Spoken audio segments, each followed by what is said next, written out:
Olá, sejam bem-vindos ao programa Cobras e Lagartos, nosso espaço semanal para análise e críticas sem concessões.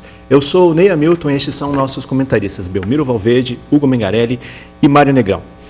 Senhores, no último programa nós falamos sobre educação e vamos continuar falando sobre educação. Questão das cotas. O governo federal está insistindo nas cotas, agora metade das cotas das universidades federais para alunos oriundos da escola pública.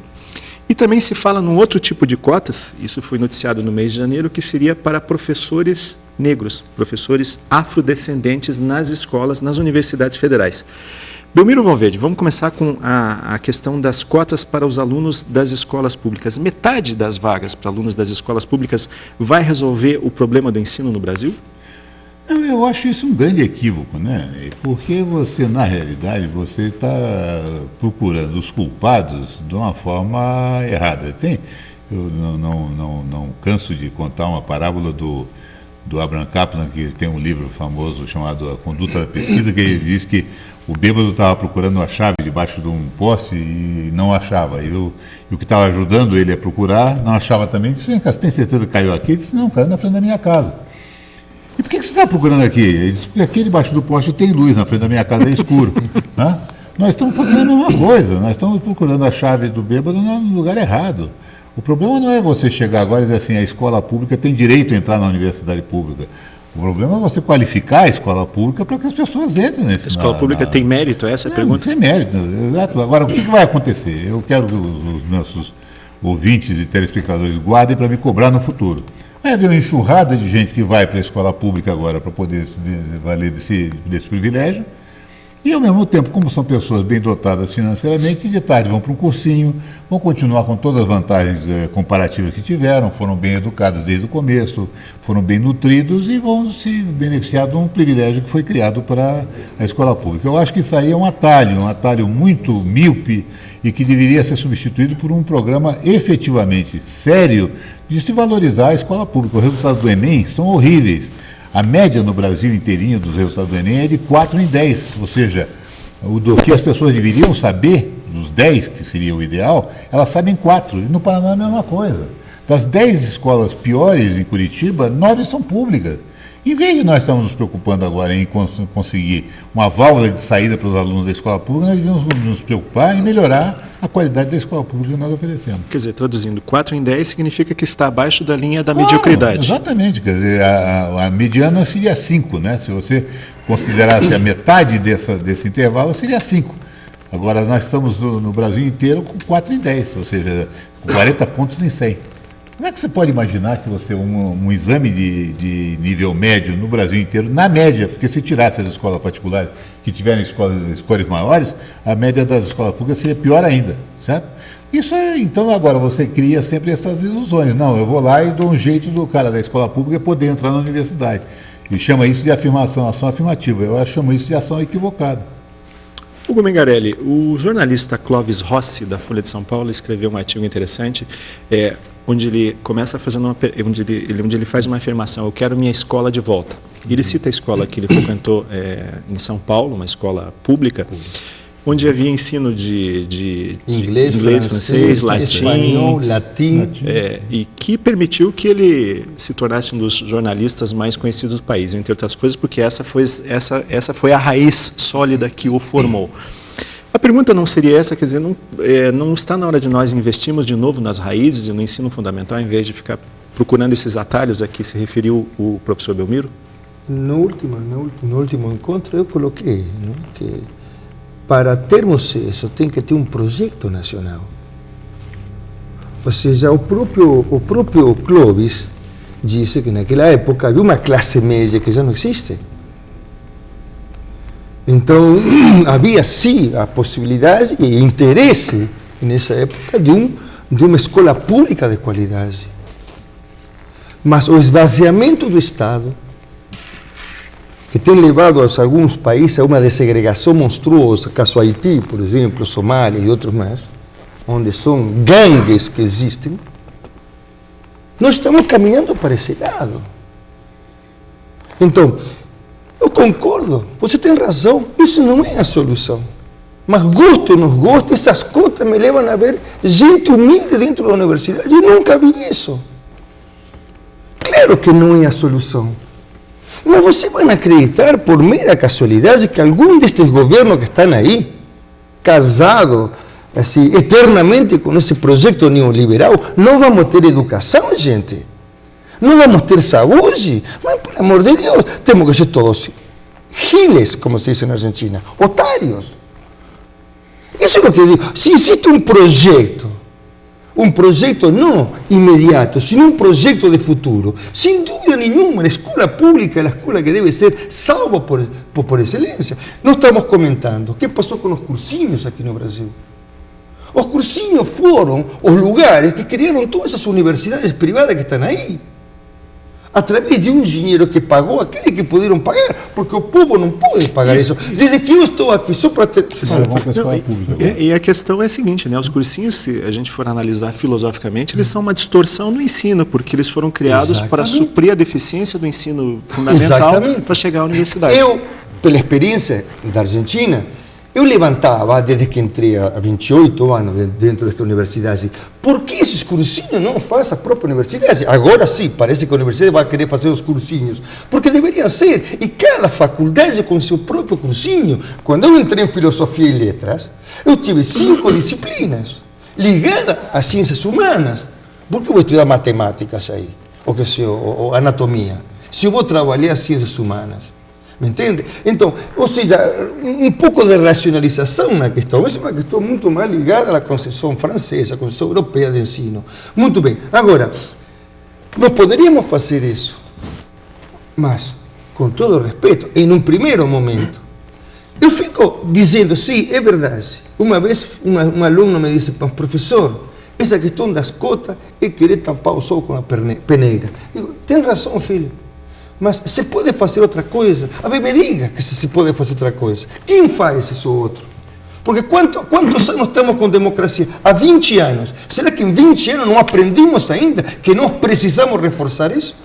Mário Negrão, a pergunta que se faz é a seguinte, a questão das cotas para ensinos, para alunos oriundos do ensino público é uma necessidade social. Se a gente perguntar para a sociedade, provavelmente a sociedade vai dizer que sim, é interessante.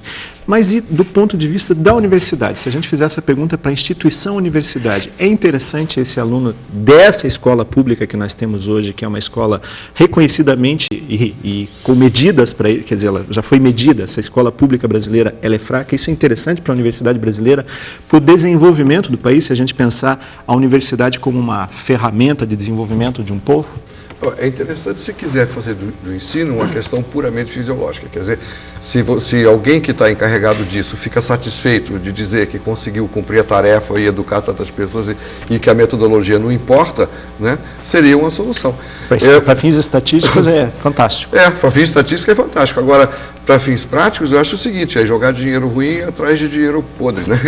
Quer dizer, se o ensino já é deficitário, quer dizer, a única coisa que vai fazer é fazer um processo de diluição nas universidades. Eu acho que isso reflete, eu sempre gosto de tentar ver o que está por trás das coisas. Né? No meu ver, tudo isso que está por trás disso é uma mania que nós brasileiros temos, né, de dar soluções de cunho emocional para as coisas. Então, você vê uma pessoa sem terra, então você arranca uma terra qualquer e dá para ele.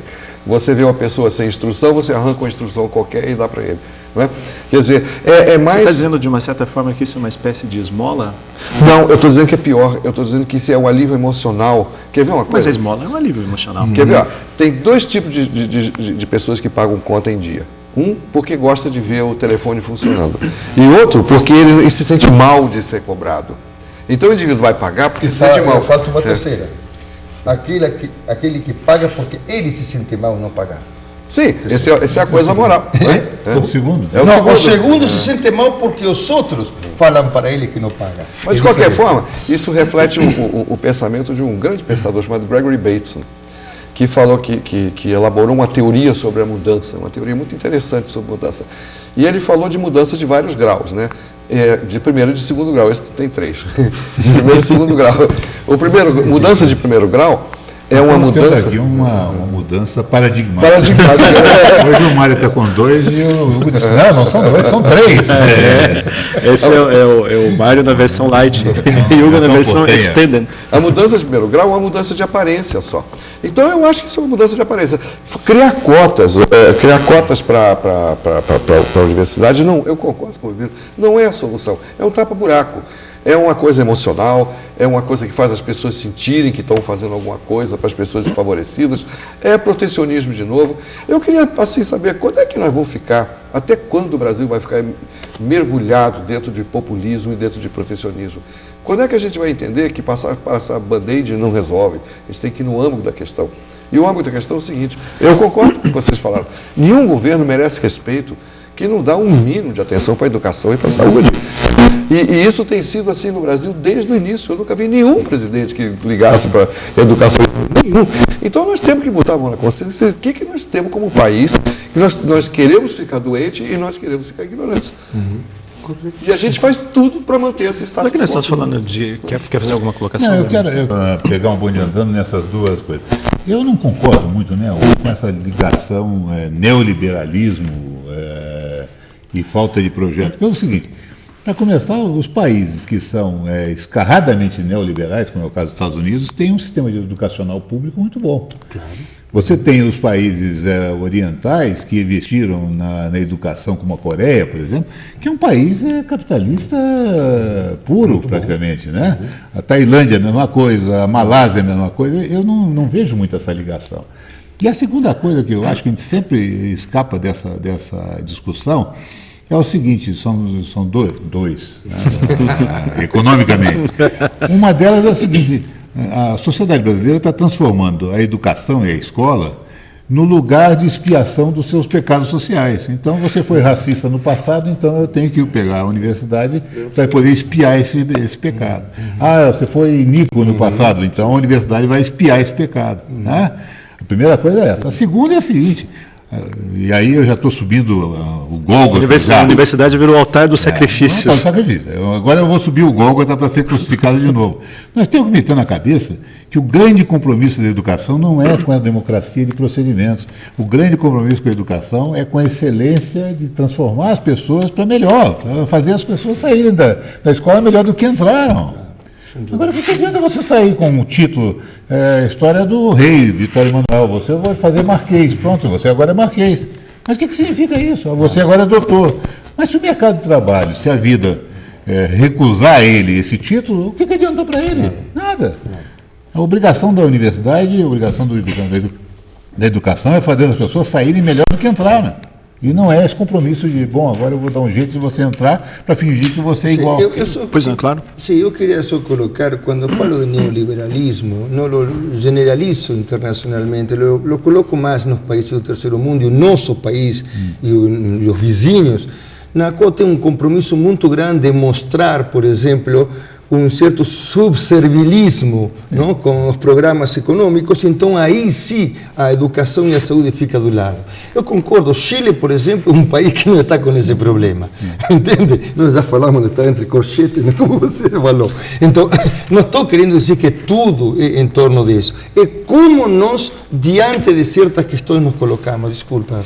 Bom, ainda dentro da questão das cotas, quer dizer, isso ainda vai dar muito pano para manga, isso vai ser discutido no Congresso, mas já existe uma outra proposta sendo gestada de cotas que não diz respeito aos alunos, mas diz respeito também a uma inclusão racial, que seria cotas para professores afrodescendentes nas universidades federais. Isso está sendo discutido no Ministério, deve chegar à discussão do Congresso muito em breve, também à discussão da sociedade, mas, de qualquer forma, mais uma questão polêmica. Belmiro Valverde, vamos voltar aqui para a gente... Vamos subir novamente o Gólgota. É outro equívoco. É outro equívoco, é uma espécie de coitadinismo, né? Quer dizer, eu vou dizer, coitado, ele não teve oportunidade. As pessoas confundem muito essas coisas, assim, fulano tem essa origem étnica e foi discriminado. Agora, nós estamos fazendo uma discriminação ridícula no Brasil, que é a discriminação contra o branco pobre, por exemplo. Isso é uma coisa do arco da velha. Quer dizer, o Brasil agora se dividiu entre brancos milionários, orientais milionários, índios miseráveis e afrodescendentes miseráveis. Isso é uma bobagem, isso é um simplismo. Quer dizer, eu acho que, de novo, nós temos que voltar aos fundamentos. As pessoas gostam muito de chamar o exemplo dos Estados Unidos. Os Estados Unidos têm duas coisas fundamentais. Em primeiro lugar, os Estados Unidos, durante muitos anos, seguiu uma filosofia chamada separate but equal. Significa o seguinte, que eles justificavam a discriminação dizendo, não, você é igual, você está separado, mas você é igual. Mas isso levou a que você criasse, na época do separate but equal, a uma enorme massa de dinheiro que foi jogada nas escolas de excelência negras, que existem muitas escolas negras de excelência nos Estados Unidos, né, principalmente no sul dos Estados Unidos, né? Então você criou uma massa crítica de pensadores, de intelectuais negros, né, nos Estados Unidos, não porque a lei mandou que houvesse cota, mas porque você, exatamente, a comunidade negra revoltada contra a discriminação, disse, não, já que vocês me disseram que eu sou separate, eu quero também ser equal, então tem que botar dinheiro nessa rede de escolas de excelência. E conseguiram fazer isso. A segunda coisa é que essa coisa nos Estados Unidos já foi abandonada há 20 anos também. Por quê? Porque criou o que é chamada discriminação reversa. A pessoa diz assim, eu não tenho culpa de ter nascido branco, você é talentoso. Né? Até tem um filme ridículo, mas muito divertido, que o cara, para entrar numa universidade americana, ele se maquia, né, para entrar numa cota racial. Além do mais, no Brasil é por autodeclaração. Né? Você imagina o que vai acontecer quando você se autodeclarar dessa ou daquela etnia. Né? E a universidade já está enfrentando esse problema, tem muita gente que se declarou e que está com a vaga da cota sob júdice. Hugo Mengarelli. Olha, o que eu gostei muito do Belmiro é essa leitura que ele fez em torno, vamos dar aos negros um lugar, porque ontem fomos racistas. Sempre você está referindo-se como a elite, falando, porque a elite é a que dá as cartas. E eu acho que é um pouco disso, isso não há bastante. Porque é uma coisa muito interessante, nós sabemos muito bem que o Brasil foi o último país em acabar com a escravidão. E nossa escravidão não foi qualquer uma, foi violenta. Então, eu acho que é um pouco isso, e realmente isso de botar professores negros, não sei por que não, professores índios, de origem oriental, e como você falava, pederasta, passivo, ou seja, há que ter muito cuidado com esse tipo de democracia, ou de democratismo, diria eu. Eu acho isso uma barbaridade. O que eu me toco e levanto, e me parece que essa questão das cotas, pelo menos mexe, pelo menos não estamos discutindo isso aqui agora, e possivelmente possam discutir mais, e possivelmente em algum momento, com esse fato errado das cotas, se começam a mexer para criar uma situação diferente, porque se não estamos no mesmo lugar, me entende? Alguém me disse, que foi reitor uma vez, o professor Carlos Moreira Júnior, me disse, Hugo, eu prefiro errar na ação que na omissão. Porque na ação você erra. Tudo bem, errou, ok, e qual seria a solução? Esta, vamos buscar aquela solução. Mas se não se fizesse, por exemplo, essa ruptura, essa quebra, será que não estaríamos discutindo isso hoje? Você tem razão. Então, isso é uma das questões que eu me levanto. Eu concordo que não é a salvação, que não é a solução. Mário Negrão. Vou contar uma historinha da minha vida sobre isso. Quando eu era rapaz, estava fazendo high school, foi lá nos Estados Unidos isso. Eu estava disputando com a outra colega minha de turma o prêmio de ciência, né? Porque eles têm essa mania lá de disputar prêmio e tal. E essa menina era uma negra, ela chamava Flossie Cook. E a gente foi pau a pau um com o outro. Fizemos até uma espécie de uma cumplicidade ali, fomos pau a pau disputando, sabe, durante o ano inteiro, para ver quem que ia ganhar o prêmio de ciência. Eu ganhei no fim. E eu fiz um gesto que teve um retorno surpreendente. Eu cheguei na frente da turma, né, como um bom demagogo, né, cheguei e disse assim, eu quero dar o meu prêmio para a Flossie, porque eu acho que ela merece mais do que eu. Ela se esforçou bastante e eu quero dar meu prêmio para ela. E o meu professor interveio no momento e disse assim, não, você não vai fazer nada disso. Né? Primeiro, você está sendo extremamente demagogo, porque o prêmio foi por mérito, né? E não foi por pouco. Né? Aí eu dei uma segunda lambada, que a própria Flossie falou assim, please, don't embarrass me. Ela falou assim, não fique chamando atenção, porque aí eu senti que bobagem que eu fiz, porque a menina estava competindo por um prêmio acadêmico e foi trazido toda uma questão racial para dentro da questão que não existia. Não existia. Não existia. Você levou. E eu que quis bancar o bom samaritano, acabei bancando o demônio Você da estava tarde ali, né? praticando o neologismo criado pelo Belmiro, o coitadinhismo. Quer dizer, na verdade, ela ficou com muita raiva de mim, porque eu estava fazendo discriminação em reverso. E eu estava achando que eu estava sendo maravilhoso. Né? Não sei, talvez isso reflita o que está acontecendo aqui agora. Né? O pensamento Mas nosso... eu dou razão, Hugo. Eu acho que essa discussão ela tem uma cunha. O fato criou e obriga a gente a discutir. Aí eu concordo plenamente com ele. E certamente ainda discutiremos muito. Vamos a um rápido intervalo, já voltamos com o segundo bloco do programa Cobras e Lagartos. É só um instante.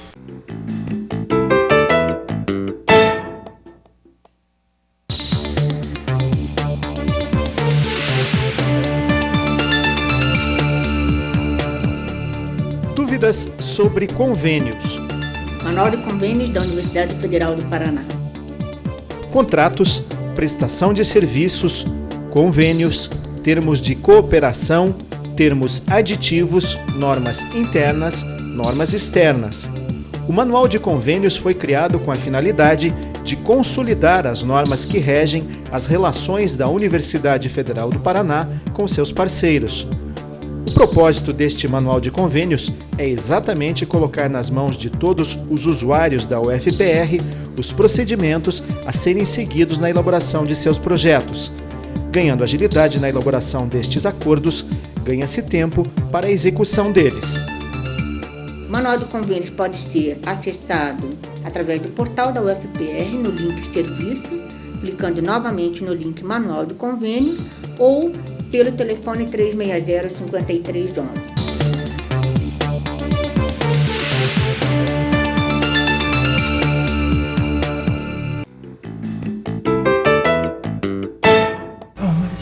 Voltamos com o segundo bloco do programa Cobras e Lagartos, nosso espaço semanal para análise e críticas sem concessões. Senhores, o Supremo Tribunal Federal tomou uma decisão histórica e acabou com o nepotismo numa área da administração pública onde ele é endêmico, que é o setor judiciário.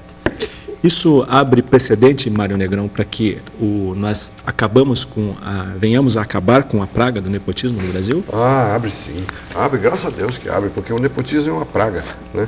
É uma praga que pode acompanhar qualquer tipo de sociedade, porque, na verdade, é uma corrupção lenta, né? Na verdade, é um fungo, né? É uma ação fúngica isso.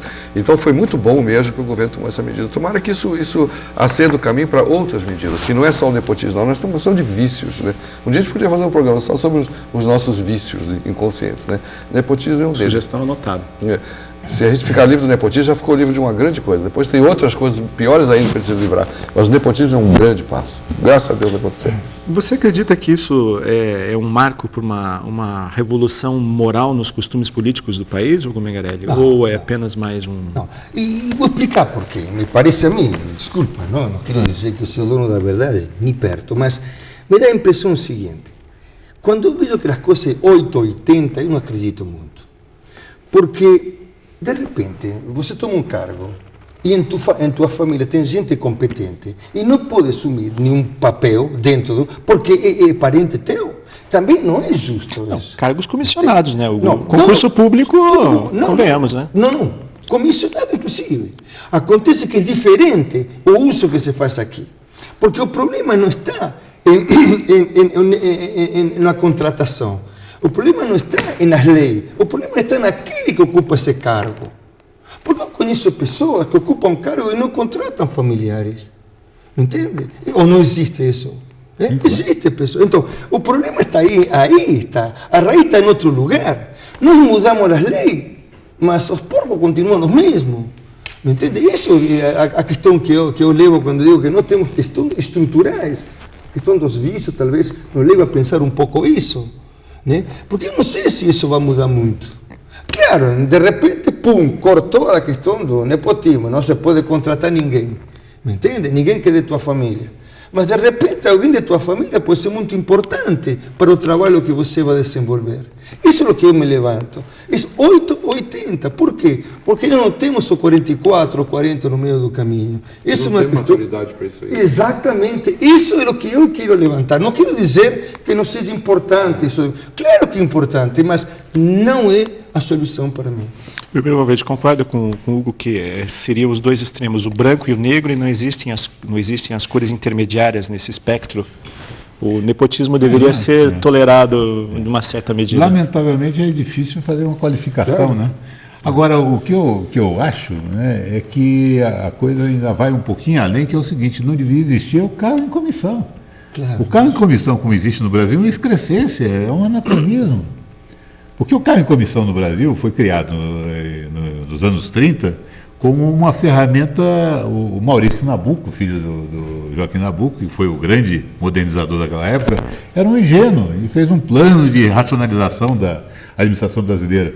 E o pessoal ligado ao Getúlio, o que fez? Disse: não, mas como é que ficam os companheiros? Então puseram na lei um negócio chamado cargo em comissão, cargo em confiança, que é uma excrescência, é um anacronismo. Por quê? Primeiro, o Estado não é para ser aparelhado por confiança do governante, o Estado é para ser profissionalizado, né? Nos outros lugares do mundo, você tem lá o ministro, mas o secretário-geral é profissional. Vai para a França, é assim. Vai para a Itália, é assim. Na Inglaterra não existem mais do que 100 cargos de confiança em toda a estrutura. Sabe quantos tem no Brasil? 24 mil. Quer dizer, é isso que aparelha o clientelismo. Não, aí concordo. Claro. Chega na hora, você diz assim: agora o José Janine, que é um cara que está sendo processado, inclusive com uma chance razoável de ser defenestrado, o que, aliás, eu ardorosamente espero que aconteça, né? Ele tem direito a chegar e dizer: não, esse lugar aqui é para eu indicar uma pessoa. Como é que pode um país moderno ter isso? Concordo, mas veja que nós vamos passar de 24 mil a nada, nem sequer vamos ter os 100, por exemplo, que temos em Suíça. Não, eu acho que você tem que ter os 100 são os ministros. Claro, eu acho que você tem uma coisa: toda vez que o teu cargo for, de alguma forma, homologado ou referendado pelo Congresso, por exemplo, ou pelo Legislativo, que você seja submetido a uma sabatina pública e que o teu mérito seja reconhecido e que você, então, tendo se referendado, você pode ter. Agora, não faz sentido você ter uma estrutura de 24 mil pessoas que são escolhidas pelo critério de confiança dos políticos. Porque a confiança não é confiança assim: você é meu amigo. A confiança é assim: eu vou te botar lá, mas quando eu quiser um favor teu, eu vou lá te cobrar. Um político alagoano, eu não me lembro o nome, que ele tinha a mãe como chefe de gabinete, e ele foi questionado sobre a questão de ele ter contratado a mãe, e ele disse: puxa, mas quem de maior confiança que a minha mãe?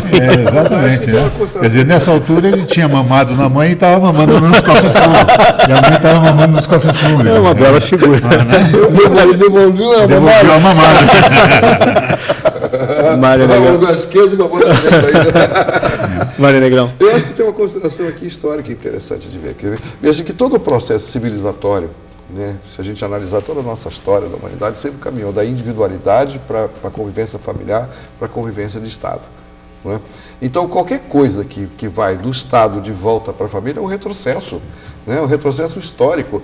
Eu não concordo. Eu acho que até eu posso botar um filho, por exemplo, para trabalhar comigo. E você tem um secretário particular, vai tomar conta das tuas contas, da tua consulta médica, aí eu concordo. Claro. Só isso. Mas mesmo assim, mesmo que meu filho possa trabalhar mais eficientemente do que outra pessoa, só de eu trazer, se eu fazer esse retrocesso, quer dizer, eu trago uma pessoa da minha família, veja bem, você garante o poder, porque os teus familiares não você faz pequenos feudos, na verdade, né? Porque isso é que o nepotismo cria. Esse juiz, por exemplo, eu não conheço esse senhor, não sei qual a motivação dele. Então as coisas que eu estou falando aqui é mera especulação. Mas eu imagino que é muito mais fácil você dirigir tua família, porque tua autoridade já é reconhecida, você não tem que discutir nada, né? Tudo passa batido, a tua autoridade é incontestável, e você passa os cargos para quem você quiser. É uma maneira de você paralisar o poder. Então, o nepotismo, me lembra, aquela época da Inglaterra, onde era dividida em pequenas tribos, ou quando a Europa era esfacelada em pequenos pedacinhos, ou a China, né, que tinha milhares de línguas e nações e coisas diferentes. E você vê que o processo civilizatório é o processo de amalgamar essas tribos e clãs diferentes. Então, quando a gente vê um país que está já democratizado, né, já há quase um quarto de século já, né? Que nós já estamos democratizados. E ainda estamos usando essas coisas arcaicas. Isso eu acho que reflete a nossa falta de visão histórica, política, um caos isso.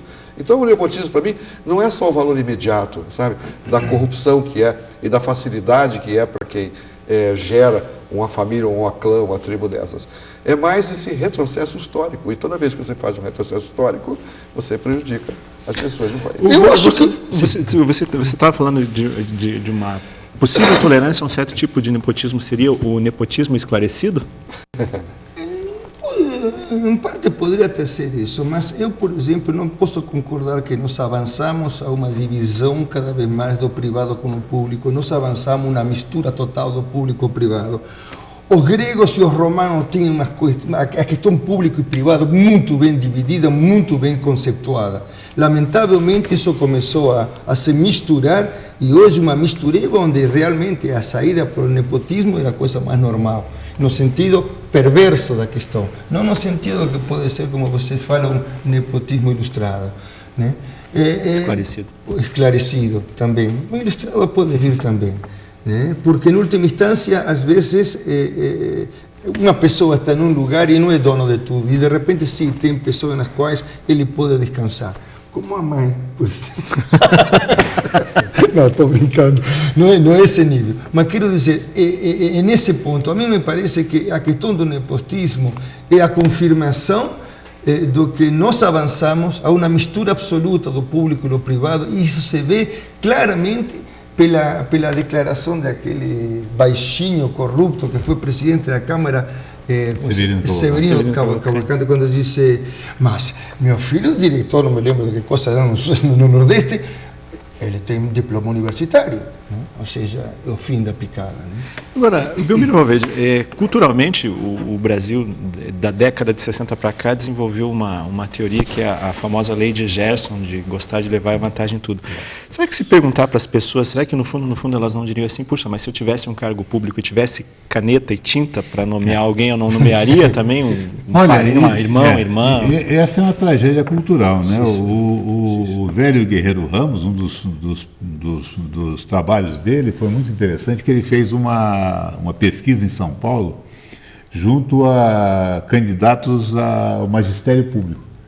E era um concurso absolutamente sério, aqueles concursos que não tinha nenhum tipo de malandragem, nada disso. E ele então entrevistou as pessoas que haviam passado no concurso, ou seja, estavam para ser nomeadas por seu mérito, que nem a história da Flossie lá do Mário, né?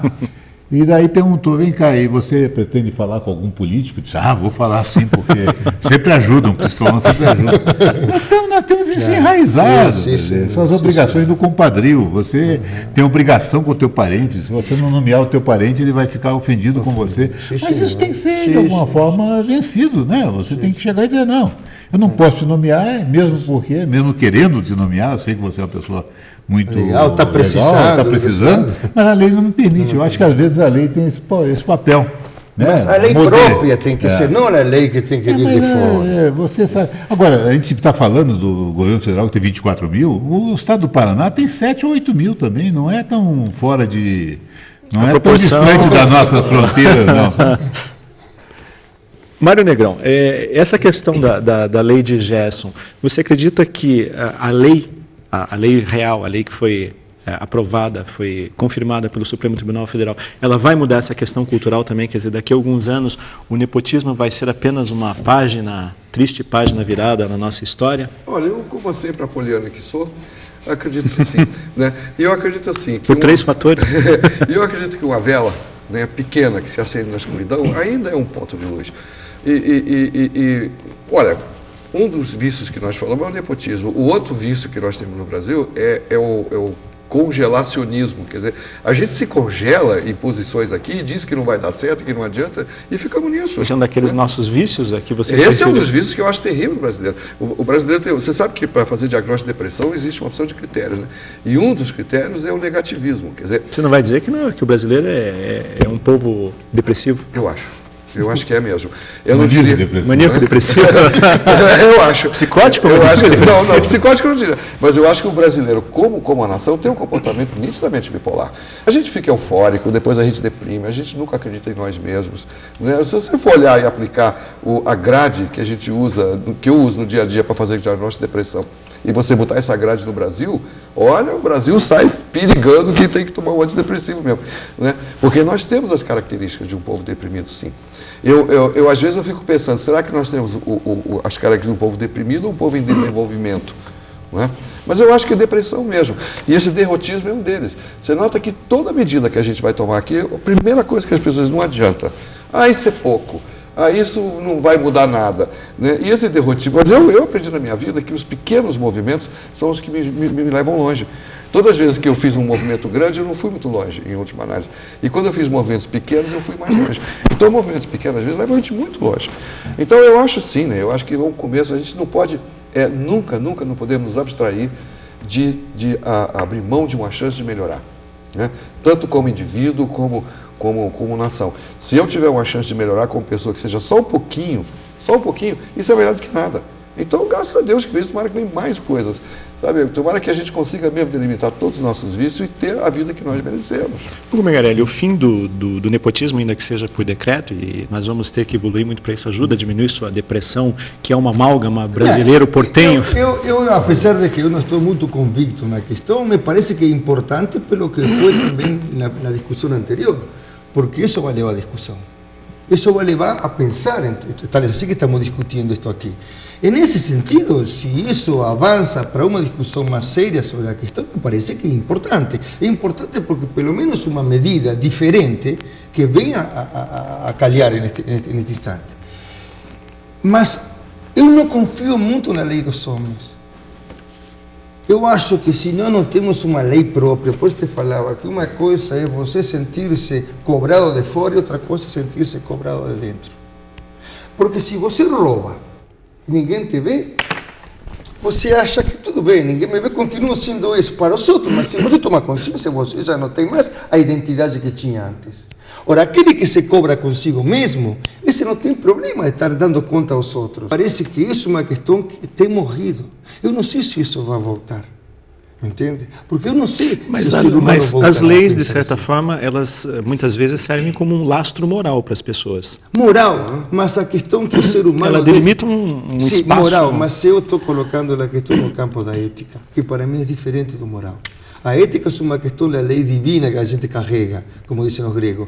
E a outra lei, nomos kotonos, que falavam os gregos, que é a lei dos homens. Essa muda. Vem João e já mudou. Vem Pedro e bota outra.